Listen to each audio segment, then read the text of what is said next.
हे दिवा पाटील नवी मुंबई आंतरराष्ट्रीय विमानतळ ज्याची निर्मिती होत आहे, कोणत्याही पद्धतीचं लेखी आश्वासन किंवा हमीपत्र रोजगार आणि स्वयंरोजगाराच्या संदर्भात आम्हा शेतकऱ्यांना आणि प्रकल्पग्रस्त भूमिपुत्रांना दिलेलं नाही। ज्या गावांनी हजारो एकर जमीन आज या विमानतळामध्ये दिलेल्या आहेत त्या गावांना पूर्णपणे दुर्लक्षित केलेलं आहे आणि अत्यंत इकडे बंदिस्त कारागृहासारखी परिस्थिती आज या 5 गावांची निर्माण झालेली आहे।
तील 27 गाव प्रकल्प बाधित कृती समितीच्या वतीनं आज 12 जुलै 2024 रोजी जलसमाधी आंदोलन ओळाखाडी येथे आयोजित करण्यात आले।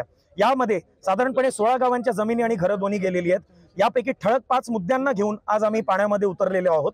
तर याच्यापैकी सगळ्यात पहिला मुद्दा आहे 3600 नवतरुणांनी ज्यांच्या जमिनी आणि घरं गेलेली आहेत, नोकरीसाठी इच्छा व्यक्त केलेली आहे, स्वयंरोजगारासाठी इच्छा व्यक्त केलेली आहे। AFC या कंपनीनं सिडको मार्फत सर्वे केलेला आहे, पण गौतम अदानी कंपनी जी आहे 74% आणि 26% एअर अथॉरिटी ऑफ इंडिया आणि सिडको जी मोडते, या सगळ्या एजन्सीने ही पब्लिक प्रायव्हेट पार्टनरशिप बेसिसवर हे दिवा पाटील नवी मुंबई आंतरराष्ट्रीय विमानतळ ज्याची निर्मिती होत आहे, कोणत्याही पद्धतीचं लेखी आश्वासन किंवा हमीपत्र रोजगार आणि स्वयंरोजगाराच्या संदर्भात आम्हा शेतकऱ्यांना आणि प्रकल्पग्रस्त भूमिपुत्रांना दिलेलं नाही। त्यामुळे हे जलसमाधी आंदोलन करीत आहोत।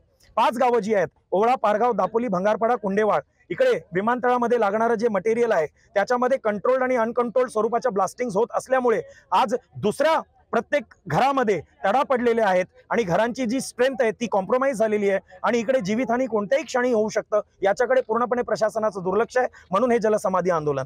त्याचबरोबर विहित वेळेमध्ये सिडकोनं प्रकल्पग्रस्तांनी भूखंड बांधलेच पाहिजे हे ठरवलेलं आहे आणि जर विलंब झाला तर लाखो रुपयांचा भुर्दंड शेतकऱ्यांना बसतो। पण या ठिकाणी सिडको विसरत आहे की UDCPR 2020 ला येऊन 1.5 वर्ष ॲन्सिलरी FSI ची परवानगी आम्हाला सिडको प्रशासनानंच नाकारली होती। याचबरोबर अनेक मुद्दे आहेत जे शेतकऱ्यांशी निगडीत आहेत।